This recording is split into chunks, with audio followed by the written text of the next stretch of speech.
Oke guys, aku ingin bercerita tentang sebenarnya ini pengalaman pribadi ya.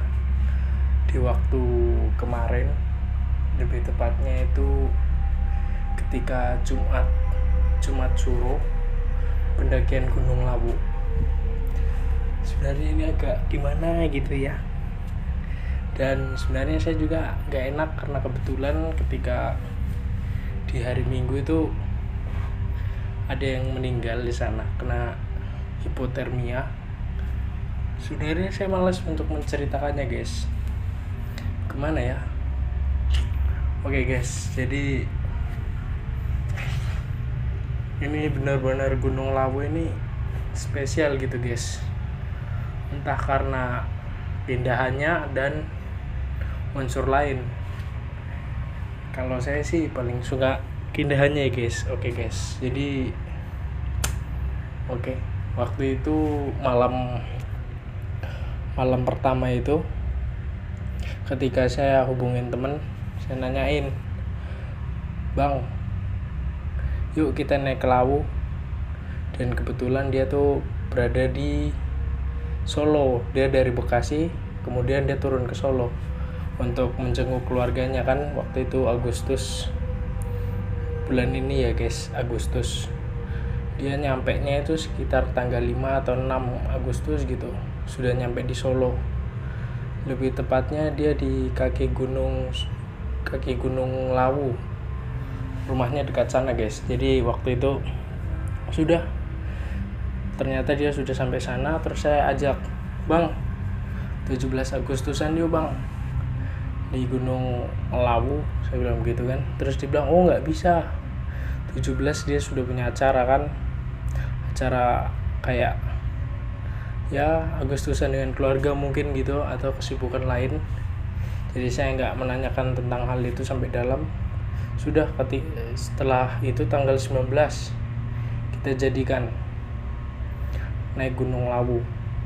Dan ternyata tanggal 19 Agustus itu bertepatan dengan hari 1 Suro ya guys. Itu jadi tanggal 19 itu kita sudah kumpulin anak-anak. Ternyata ada 2 orang dari Bekasi mau ikut, tetapi pada saat yang bersamaan itu nggak boleh guys. Jadi kita mundur lagi sampai tanggal di 21, karena 19 mereka nggak boleh keluar. Tanggal 20 mereka lakukan perjalanan sampai Bekasi, dari Bekasi ke Solo. Sampai Solo itu tanggal 20 malam kalau nggak salah. Habis itu langsung besoknya udah masuk jam 1 lah, udah nyampe di tempatnya teman saya di Lawu itu tanggal 21. Setelah itu saya nyusul dah dari sini ke Solo. Dari pertama sempat batal, dan sekarang nggak batal ya guys. Itu rasanya senang banget. Tetapi waktu itu kita dapat bertepatan pada malam Jumat kalau nggak salah, bukan malam Jumat, hari Jumat ya. Jadi hari Jumat itu guys, hari Jumatnya 1 Suro, kita mulai pendakian. Habis sholat Jumat, tapi kita trekking itu sekitar jam 4-an guys. Jadi setelah bertemu, habis itu saya makan di rumahnya teman, baru itu sholat Jumat. Habis sholat Jumat kita melakukan pendakian itu sekitar jam 4. Setelah jam 4 ini naik retribusi. Habis itu kita naik lewat Candi Ceto, jalur Ceto ini guys. Habis itu kita jalan trekking. Suasananya masih biasa saja, apalagi hari Jumat waktu itu rame kan guys. Habis itu setelah itu suasana mulai benar-benar berubah guys. Ketika kita melewati Candi Ketek atau Candi Ketek gitu, apa namanya gitu, lupa. Jadi masuk candi itu suasana tuh sudah mulai berubah dari yang ramai jadi sepi, sejuk, enak banget di situ. Dan temen ngajakin lewat Candi Keteknya guys. Jadi ada jalan terobosan yang lewat atas, jadi agak naik sedikit, lewatin Candi Keteknya. Setelah itu tembus jalan itu. Habis itu sekitar jam 4 gitu apa ya, jam 4 lewat lah, pokoknya sudah masuk waktunya harus sholat. Habis itu teman sholat sebentar, baru itu kita melakukan perjalanan. Itu belum nyampe pos 1. Habis itu kita naik lagi sedikit, dapat warung, ditawarin makan, tapi kita nggak bisa makan dulu karena posisi masih kenyang kan. Sudah, kita lanjut naik lagi. Setelah itu pos 1 itu cepat ya guys, enggak, dan belum nyampe malam. Kita nyampe malam maghrib itu di pos 2. Di pos 2 itu kita dapat maghrib. Itu suasana itu udah mulai full berubah. Jadi bener-bener waktu itu berubah drastis. Jadi suasananya tuh lebih enak gitu. Tapi waktu itu tuh temen langsung sholat maghrib di situ di pos 2 melaksanakan. Habis itu agak lama sedikit, kita mulai naik guys. Jadi kita naik itu masih posisi maghrib, masih sedikit kelihatan, tapi itu sudah mulai redup banget, udah gelap banget. Habis itu kita ngeluarin headlamp, kita jalan lagi, jalan-jalan sampai, nah ketika sudah mulai masuk pos 3 itu cukup jauh ya guys jalannya, dari pos 2 ke pos 3 cukup jauh. Tapi di situ suasananya kita sudah mulai bisa memandang Surakarta ya guys di bawah pemandangan. Tapi waktu itu karena gelap banget, di kamera GoPro saya nggak bisa kerekam, sudahlah, jadi nggak bisa menangkap gambar. Habis itu melakukan perjalanan terus itu mungkin sampai di pos 3 itu sekitar jam 7:30. Iya, kurang lebih 1,5 jam kalau tidak salah kita jalan. Dan sampai pos 3 itu benar-benar ya guys, suasananya tuh udah lebih redup lagi, lebih gelap, dan orang-orang tuh sudah mendirikan tenda semua di sana. Jadi pendaki yang naik dari pos 3 itu mungkin bisa dibilang cuma kita sendiri. Kita naik pos 3 itu, kita berhenti sebentar, kita masak dulu sebentar, kita makan nasi untuk tenaga untuk naik. Habis itu kita melanjutkan perjalanan, dan itu pure sendiri. Kita melanjutkan perjalanan itu sekitar jam 8 guys, jam 8 lewat. Dan itu tuh sudah mulai lebih gimana gitu, rasanya tuh lebih apa ya, bisa dibilang gelap banget. Dan apa ya, seperti ya gitulah guys, udah mulai keluar aura-aura gunungnya itu, apalagi Gunung Lawu kan, itu sudah mulai terasa banget. Jadi aura-auranya tuh udah keluar. Kita naik terus, kita lanjut dan mendapatkan pos 4. Tapi pos 4 itu ada tanjakan yang benar-benar curam gitu. Ketika saya naik itu dari 7 orang, mungkin bisa dibilang mungkin cuma saya yang dengar itu seperti bunyi bisikan di situ. Tapi entah itu bunyi angin atau bunyi bisikan, soalnya samar-samar. Kalau kalian naik gunung via Ceto khususnya pas angin, kalian bisa mendengarkan suara angin di gunung itu. Jadi benar-benar keras banget. Dan kebetulan lagi angin kan. Setelah itu kita naik, saya mendengarkan seperti bisikan, tapi saya hiraukan kan. Waktu itu setelah kita masuk pos 4, kita istirahat guys. Jadi sampai di pos 4 anak-anak itu sudah mulai kelelahan banget. Kita sampai di pos 4 itu mungkin sekitar kurang lebih jam 10-an lah. Dan di situ anak-anak sudah mulai capek banget di situ, letih.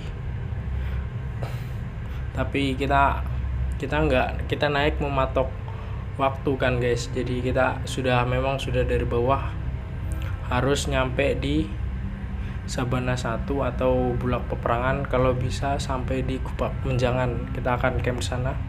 Tapi karena anak-anak sudah capek, saya mengatakan di anak-anak begini, nanti kita batas saja, kita andaki sampai jam 12 malam.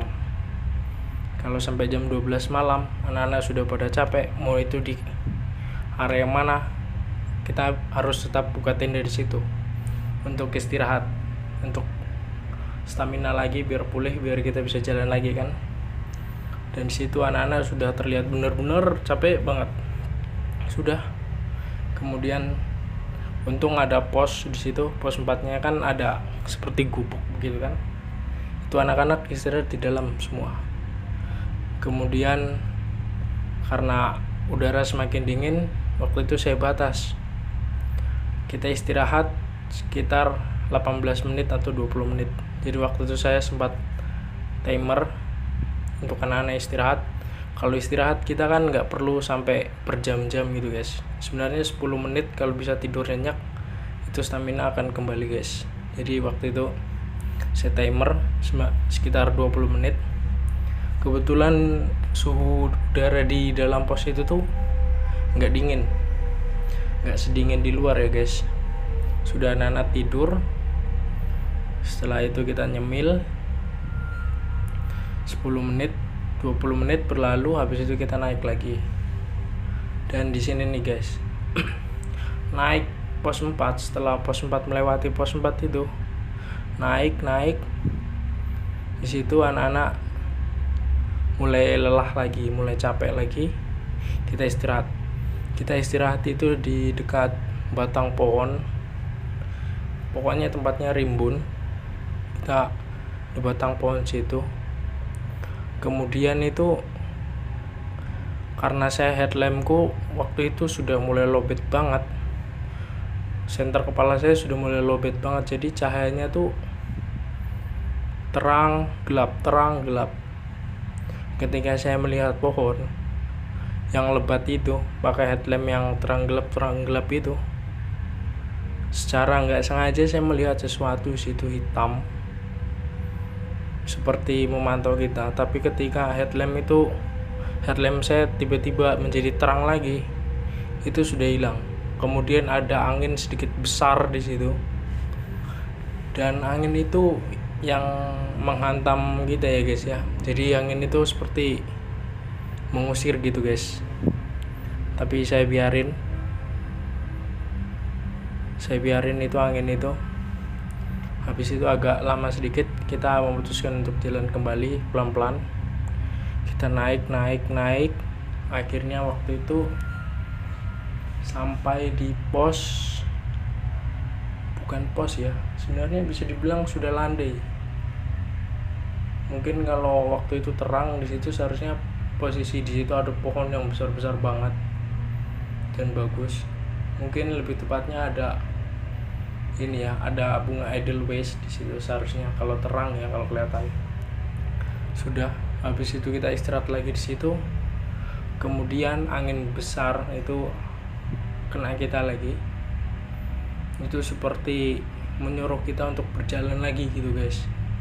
Jadi waktu itu saya langsung inisiatif, suruh anak-anak berdiri, kita naik pelan-pelan, jalan dan bertemu Sabana 1. Jadi angin besar itu tuh seperti apa ya guys, angin besarnya itu bukan dari atas guys. Jadi angin besar itu justru mendorong kita tuh dari bawah gitu.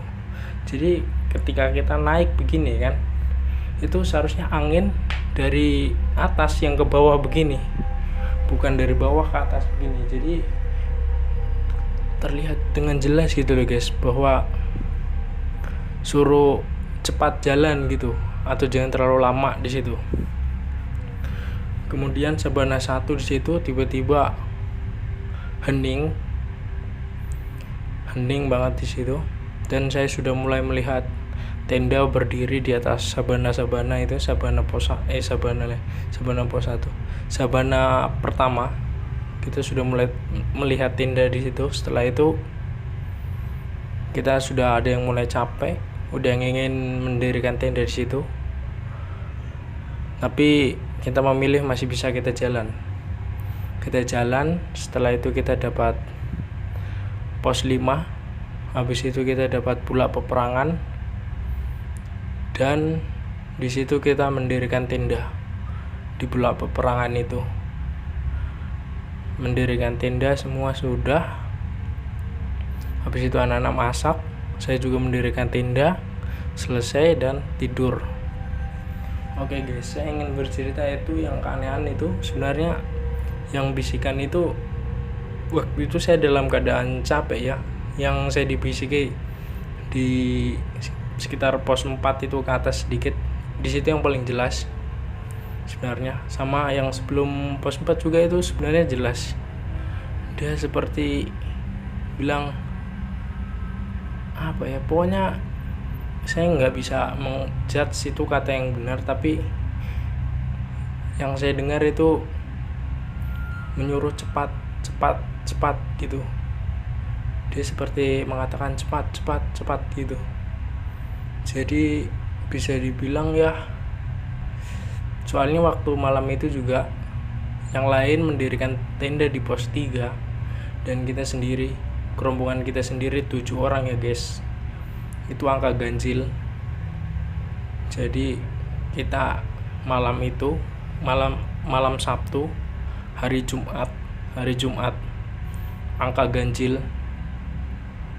yang mendaki malam-malam hingga di Gupak Menjangan.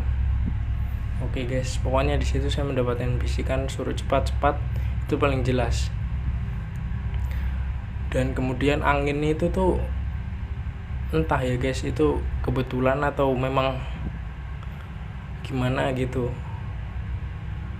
ya, entahlah guys, Allahu alam. Soalnya juga kan ini di gunung kan gak ada yang tahu. Jadi ya, tapi alhamdulillah kita semua baik-baik saja, gak ada yang hilang satupun, gak ada yang kekurangan satupun, dan sampai di Gupak Menjangan kita selamat. Oke guys, jangan lupa untuk like and subscribe. Oke, itu cerita singkat saya Gunung Lawu Jumat Suro. Bye bye.